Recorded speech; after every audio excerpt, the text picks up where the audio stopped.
Olá, telespectadores, bem-vindos novamente ao programa CEPAL-P na ZMN. Como já sabemos, este programa tem como objetivo apresentar-vos as últimas informações ocorridas na comunidade dos países de língua portuguesa. Iniciamos com a primeira informação.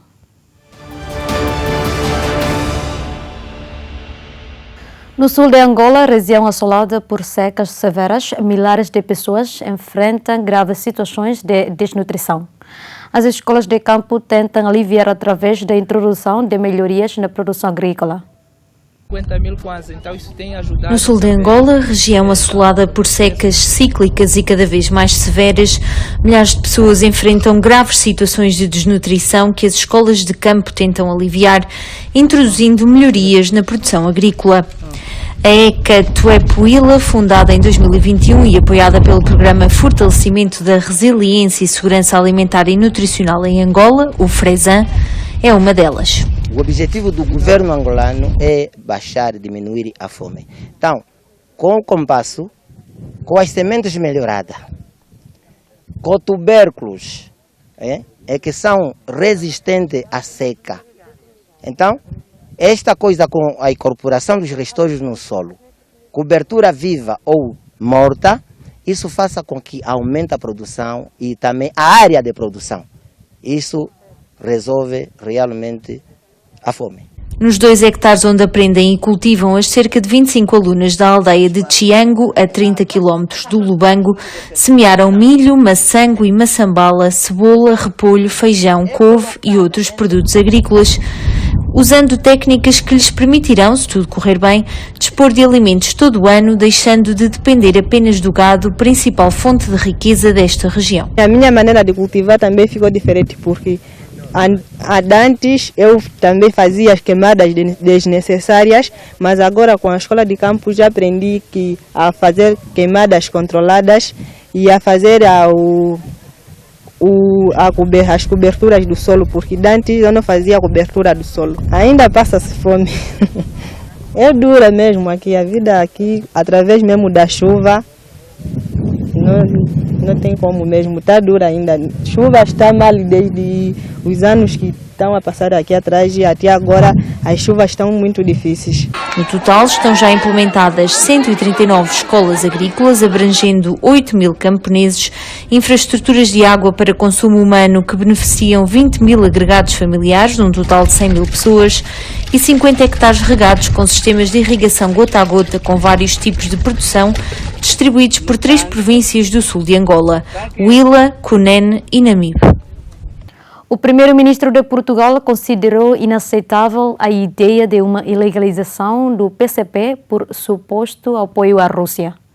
Salientou o papel dos comunistas para a democracia portuguesa e condenou quem pretende criar um clima de caça às bruxas.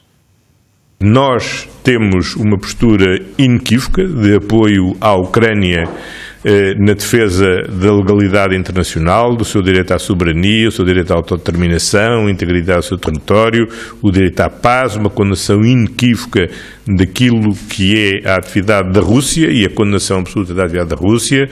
Apoiamos e disponibilizamos recursos para a União Europeia no que diz respeito à disponibilidade que temos que ter para a investigação dos crimes de guerra e para a punição de crimes de guerra cometidos pela Rússia, mas nós também nos cabe defender a democracia e a liberdade na nossa terra.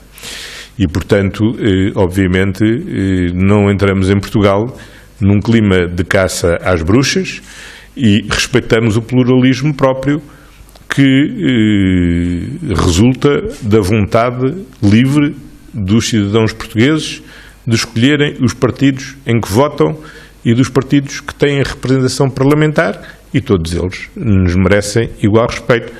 Creio que todos, é claro para todos, a profunda divergência que mantemos com a posição que o PCP tem afirmado relativamente a este conflito, mas da divergência política com o PCP passar para a ilegalização do PCP é algo absolutamente inconcebível num Estado de Direito democrático, num regime democrático consolidado e em liberdade, onde o PCP deu também um contributo importante para que este regime de democracia em que nós vivemos exista.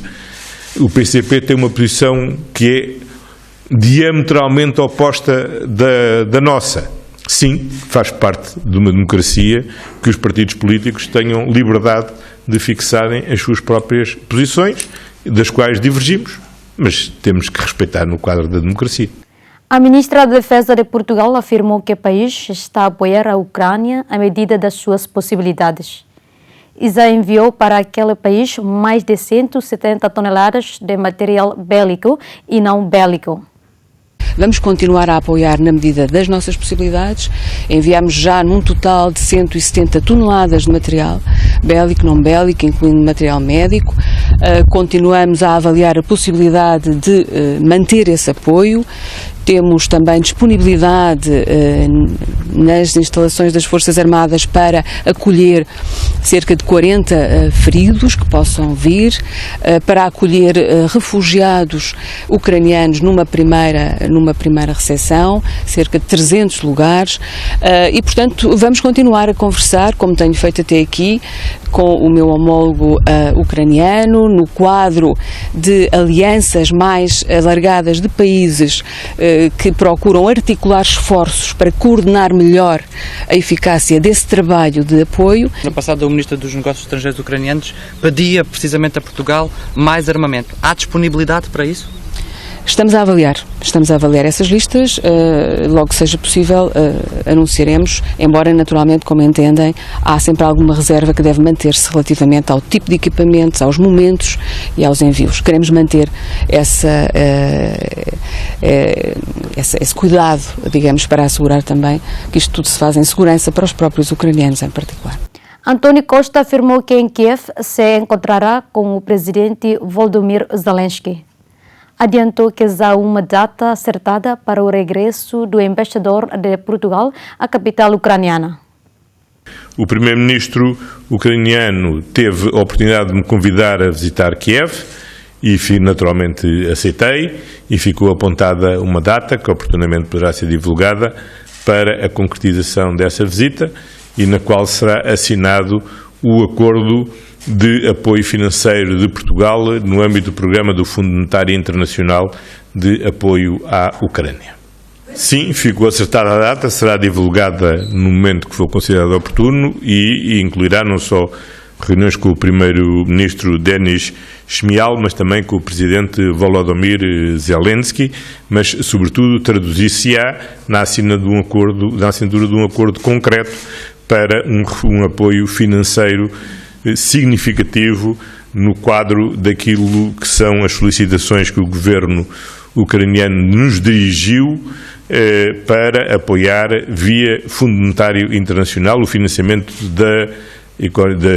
da Ucrânia. Como é sabido, a Ucrânia tem necessidades de financiamento estimados em 5 mil milhões de euros por mês e, portanto, são necessidades muito avultadas e que exigem, obviamente, um esforço de toda a comunidade internacional e, obviamente, Portugal não está em condições de responder a apoios desta dimensão, como todos sabemos, mas daremos uma contribuição substancial que tive a oportunidade de transmitir hoje ao meu colega. O governador do Estado brasileiro de São Paulo assinou um protocolo de cooperação para criar o Polo Europeu do Museu da Língua Portuguesa em Coimbra.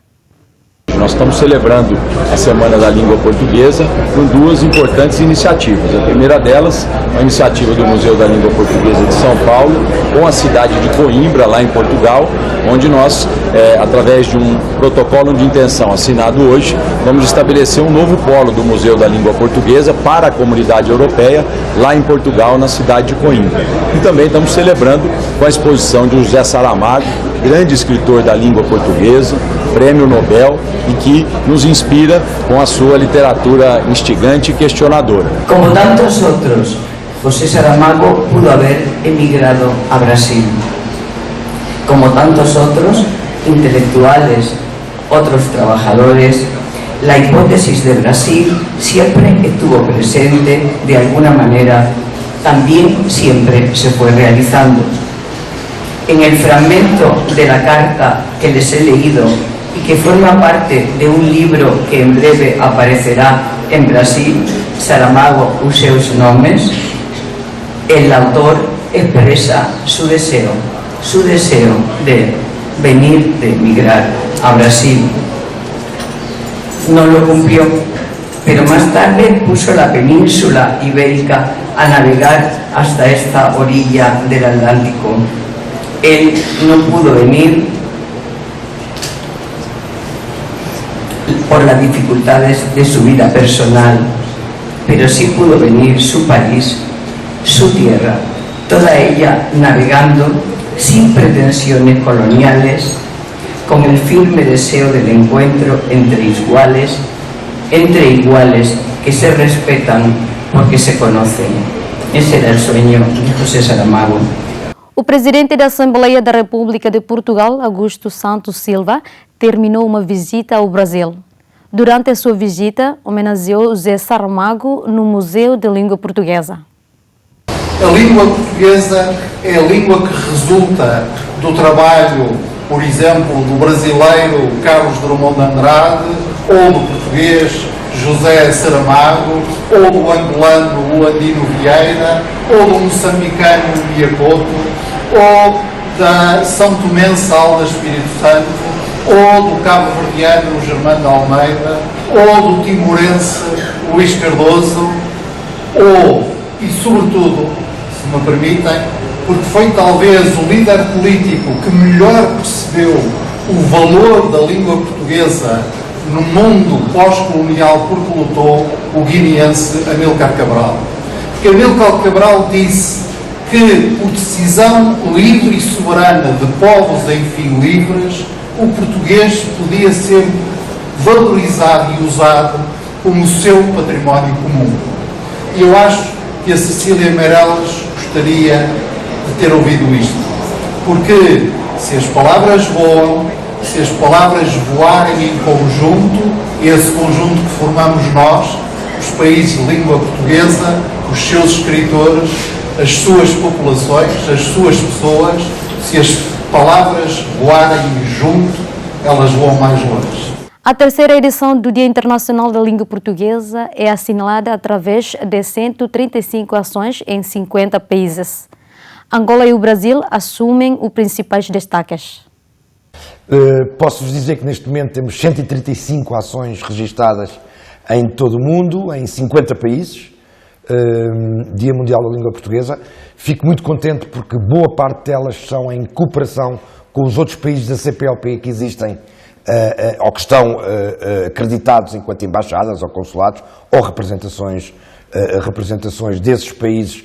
Tudo isto é feito conjuntamente com a CPLP. Isto é um desígnio da CPLP, aliás a CPLP existe porque temos uma língua em comum e, portanto, temos que cada vez mais cooperar também para o Dia Mundial da Língua Portuguesa com a CPLP, porque é isso, é esse o objetivo, e o objetivo ao fim e ao cabo de nós todos. Neste sentido, claro que nós temos também as nossas comemorações aqui em Portugal, do Dia Mundial, mas para além disso, sabe também que as comemorações que a própria CPLP está a fazer em Angola, com a presença do nosso Ministro da Cultura, também vão ser bastante importantes e vão contribuir bastante para o próprio Dia Mundial da Língua Portuguesa na próxima quinta-feira. Lula da Silva apresentou a sua candidatura às eleições presidenciais. Recorda-se que todas as sondagens o colocam como principal favorito à frente do atual presidente Jair Bolsonaro. O ex-presidente brasileiro Lula da Silva apresentou a sua candidatura às eleições presidenciais. Todas as sondagens o colocam como principal favorito à frente do atual presidente Jair Bolsonaro. Lula da Silva justificou a entrada na corrida eleitoral para reconstruir o país após a gestão irresponsável e criminosa de Jair Bolsonaro. Tudo o que fizemos e o povo brasileiro conquistou está sendo destruído pelo atual governo. É mais do que urgente restaurar a soberania do Brasil. Precisamos de novo mudar o Brasil. Queremos votar para que ninguém nunca mais ouse desafiar a democracia e para que o fascismo seja devolvido ao esgoto da história, que nós vamos conseguir fazer a maior revolução pacífica que a história do mundo conhece. O anúncio da candidatura foi feito durante o evento Vamos Juntos pelo Brasil, Trata-se de um movimento que junta uma coligação progressista de esquerda composta por movimentos sociais e partidos que apoiam o ex-presidente. As últimas sondagens dão a Lula, líder do Partido dos Trabalhadores, cerca de 45% das intenções de voto, face aos 30% atribuídos a Bolsonaro. Em Bissau, a escola privada Humberto Brahima Sambu tem hoje mais de 1.000 alunos e 53 professores. Mas começou em 1993 à sombra de uma árvore, porque o seu fundador gostava de ajudar as crianças que não tinham acesso à escola. A escola privada Humberto Brahima Sambu, em Bissau, tem hoje mais de 1.000 alunos e 53 professores, mas começou em 1993 à sombra de uma árvore. A ideia era só para ajudar as crianças que estão perto de mim, que não tinham acesso à escola. Então, daí começávamos nas varandas, explicações assim. Depois que vieram muitas crianças, é que decidimos procurar uma sombra debaixo da árvore, e aí começou a ideia de iniciar a ajudar sempre as crianças que não têm acesso à escola. Nessa altura levávamos banquinhos para ir sentar e colocar os cadernos nos colos para escrever. E é incrível hoje olhar para trás e ver como a escola ficou gigante. É muito trabalho e empenho para fazer a escola ser o que ela é hoje. E para mim é uma satisfação ver essa escola que começou lá pequenininho, embaixo de uma mangueira, chegar aqui e ser como ela está hoje. Avelino Vaz fez os estudos superiores e o mestrado no Brasil e regressou a Bissau. Hoje faz parte da direção da escola do professor Humberto, para quem a educação é o pilar do futuro de qualquer sociedade. E na natureza as coisas começam de pequenino para grande, não é? Exatamente. E até um dia falei com um jovem, eu consigo carregar um poilão. Poilão é a maior árvore da Guiné, não é? Alguém me disse, como é que consegue pôr poilão, andar com poilão, pegar o poilão? Eu digo sim, poilão consigo, mas o que é poilão? Poilão é aquele semente pequenino, que se pormos semente aqui no bolso, levar o semente lá no deserto, regar aquele semente, vai dar um poilão grande. E essa iniciativa é assim, você tem que começar de pequenino, que amanhã vai ser coisa muito grande como semente poilão e vai dar grande poilão. Neste momento a escola tem ensino primário e secundário, além de uma turma noturna de alfabetização em português para adultos. Mas o professor já está a pensar em formação profissional e construir mais salas, porque a comunidade não para de crescer. Em Portugal, o Bloco Esquerda vai propor no Orçamento do Estado para 2022 a redução do IVA da eletricidade e a atualização dos salários à inflação. O partido acusou o governo de ter quebrado as suas promessas.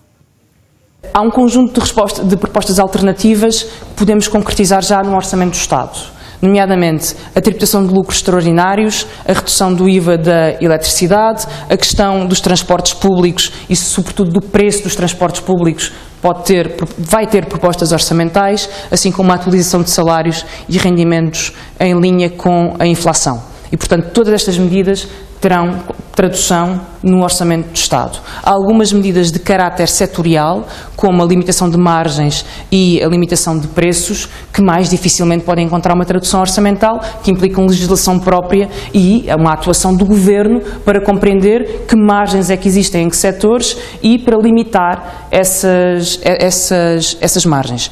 Há depois um outro conjunto de propostas que tem a ver com a habitação e com a inflação na habitação e que nós vamos deixar para serem apresentadas num segundo momento, mas que também estamos a preparar um pacote de medidas. Sendo realistas, achamos que não é com maioria absoluta que o Governo fará aquilo que não quis fazer quando precisava dos votos da esquerda. A maior parte destas medidas que aqui estão, tirando a atualização dos salários necessária agora com a inflação, são medidas que já foram propostas antes e que eram necessárias antes. A EDP está a acumular lucros extraordinários há anos, que é remunerada a mais pela produção das barragens. Aliás, a EDP vendeu barragens e não pagou impostos. Esses impostos ainda não constam no orçamento do Estado.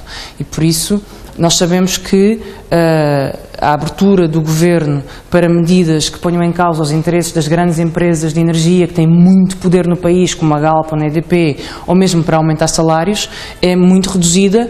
O Governo tem feito o caminho contrário. E tem feito o caminho contrário invocando para isso argumentos que são da direita.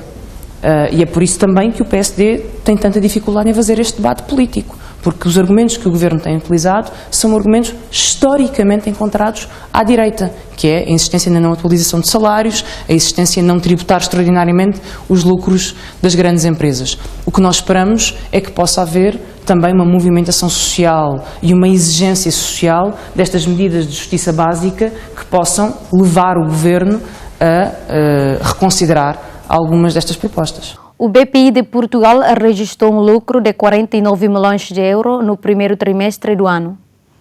Este representa uma queda face aos 60 milhões registrados no período homólogo de 2021.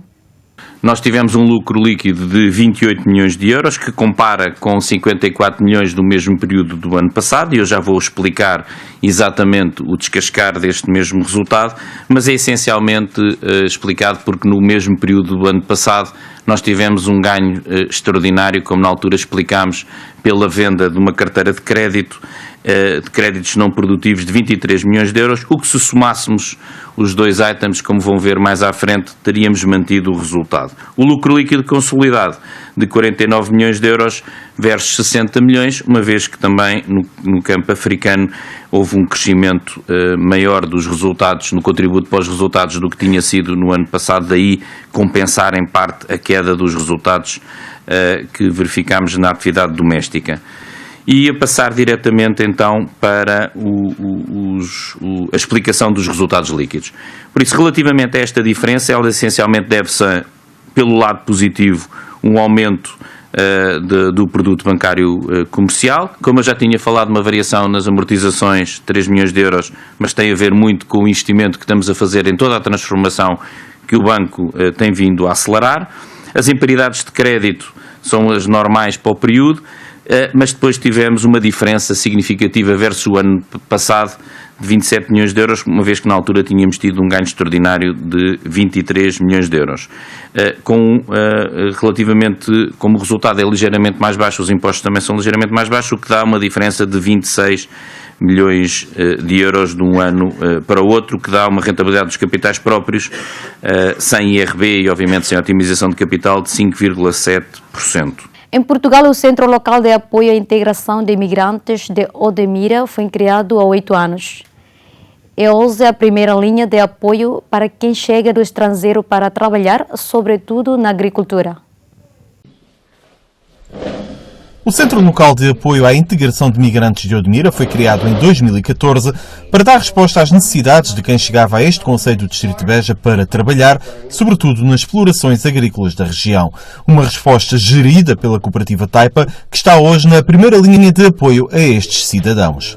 O objetivo principal era ter uma resposta mais local naquilo que era o processo de regularização da comunidade migrante.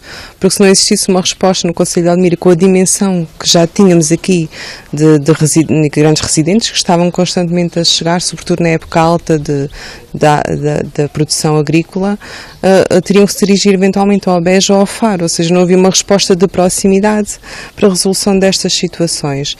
É uma resposta que pertence à rede de Climes a nível nacional, que também tem como particularidade aqui a itinerância que é feita em 5 freguesias, onde existe a predominância de imigrantes residentes no Concelho de Odmira, e também tem a particularidade, além de ser inovador por ter este consórcio público ou privado, que junta a Taipa a empresas agrícolas, empresas de trabalho temporário e também o município de Odmira, é inovadora no sentido em que acrescenta esta itinerância, mas também procura sempre, todas as vezes que renovamos o protocolo, juntar novos parceiros a este consórcio e vai realmente alargando e sendo uma resposta cada vez mais reconhecida pela comunidade local e também migrante neste sentido de primeira linha. O atendimento descentralizado deste centro de apoio tem lugar nas localidades de Almograve, São Teotónio e Vila Nova de Mil Fontes, freguesias onde se encontra a maior parte dos migrantes residentes no município do litoral alentejano. os imigrantes não têm a mesma facilidade de mobilidade que nós temos, nem todos têm viaturas ou formas de se deslocar, sendo um território de Odmira tão disperso em si, em termos geográficos, uma resposta de proximidade era impensável não existir, e por isso nem via o Climb funcionar de outra forma, terem que se deslocar sempre aos mesmos sítios. Isto realmente era algo que tinha que acontecer e que é para manter. O trabalho da Taipa na integração de migrantes não se esgota no Climb. Esta área já representa, aliás, mais de 2/3 do trabalho feito pela cooperativa em matéria de intervenção social. Entre os projetos que têm em curso surge o Gabinete de Inserção Profissional Imigrante, que visa apoiar esta comunidade no seu percurso de inserção ou reinserção no mercado de trabalho. O GIP Imigrante não é muito diferente, como eu estava a dizer, do restante, sendo que acaba por ser focado na promoção da empregabilidade, da formação e também aqui do empreendedorismo, mas para esta população em particular. O que tem em particular é sobretudo aqui as questões da língua, não é? Ou seja, temos uma técnica que dinamiza este gabinete centralizado em Odmira, mas também faz itinerância e muitas vezes até acompanha o Climb e outros serviços noutras freguesias do concelho. Taipa e integração de migrantes, um trabalho que está para continuar no concelho de Odmira. Em Portugal, a canção que José Afonso dedicou a Grândola ainda entoa no coração.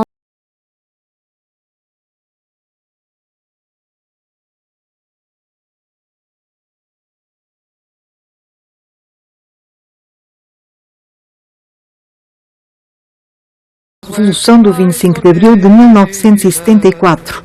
Grândola Vila Morena, a canção que Zeca Afonso dedicou a Grândola, ainda entoa no coração do povo da vila, orgulhoso da relação com o autor da música.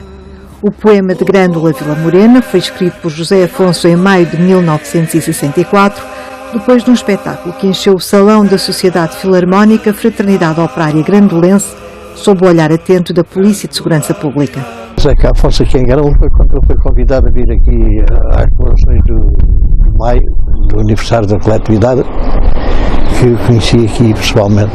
Ele vai fazer ali um espetáculo, eu não queria que chamasse variedades, queria fazer um espetáculo normal, e que fez e que a casa estava cheia na altura. A noite foi boa, foi uma noite histórica para aqui para a gente, foi, pelo menos que a gente recorda, aquilo, tínhamos a polícia à porta. Normalmente quando vínhamos aqui à altura dos espetáculos, durante o mês de maio, derivado aos cartazes que a gente apresentava, normalmente tínhamos a PIDE ou tínhamos a polícia. Nessa altura a PIDE não estava a Polícia de Segurança Pública que estava à porta, a ver quem é que entrava. E tiveram problemas nessa? Não tivemos. Nesse ano veio cá o Zeca veio o Saramago, veio Isabel da Nóbrega, e era um mês grande de festejo aqui da coletividade. O orgulho da população reflete-se nas múltiplas homenagens ao cantor de intervenção, como o Memorial da Revolução, à entrada da Vila Alentejana, onde estão impressas as notas musicais da canção que se tornou o hino da liberdade. Naquela altura senti que foi mais um elogio dedicado à coletividade, à gente de Grândola, que eu estava de vez em quando aí, mas não com este canto, com o tipo de canção alentejana. E penso que é unânime em Grândola, há um enorme orgulho. A nossa banda filarmónica, sempre que atua, independentemente da ocasião, do momento, termina sempre a atuação, ainda há poucos dias em Setúbal, no Fórum Municipal de Lisatória, terminamos com a versão com o Grândola, que é normalmente cantado e tocado. Os músicos tocam de pé e toda a gente que ouve assiste de pé e canta em um conjunto, e portanto temos o maior orgulho na nossa história. Nós não somos nada sem a nossa história. E portanto temos o maior orgulho que na altura a direção tenha convidado José Afonso para vir para cá vir tocar. Ele voltou depois outras vezes, mas que tenha cá estado em 64, que se tenha inspirado para escrever o Grândola. Foi incluída no álbum Cantigas do Maio, gravado em dezembro de 1971, com arranjos e direção musical de José Mário Branco. Terá sido cantada pela primeira vez em público há 50 anos, mas sobre a data específica as opiniões divergem.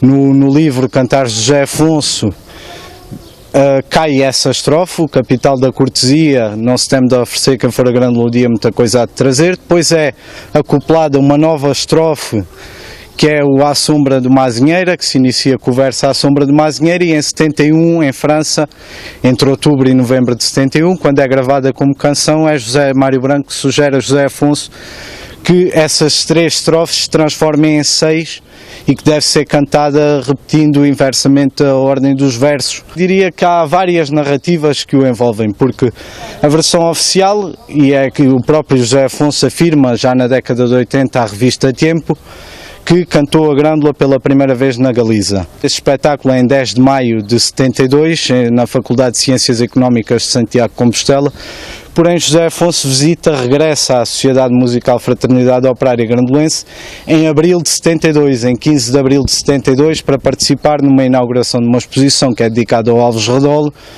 e que é antecedida de um colóquio e de um convívio em que José Afonso, segundo António Mota Redolo, que é um dos organizadores dessa sessão, terá cantado a canção Grândola Vila Morena, e faz sentido que é verosímil. Tem muito valor para a Grândola e para todos os movimentos de contestação que surgem, porque ela, além de surgir, é uma das canções com mais versões gravadas em todo o mundo, e além dessa importância fonográfica que ela tem, ela é utilizada noutros meios espontâneos, em meios populares. Não há manifestação que se faça em Portugal onde não surge a Grândola, ou seja, é um pouco a voz dos desfavorecidos, dos oprimidos, dos silenciados, acaba por ter este desempenho, e é por isso que há um Observatório da Canção de Protesto. É no futuro Observatório da Canção de Protesto, cuja sede vai ficar instalada no antigo edifício da Câmara de Grândola, que vão estar reunidos vários testemunhos relacionados com a música de Zeca Afonso. Que já não sabia a idade. Foram as informações dadas nesta edição. Até a próxima.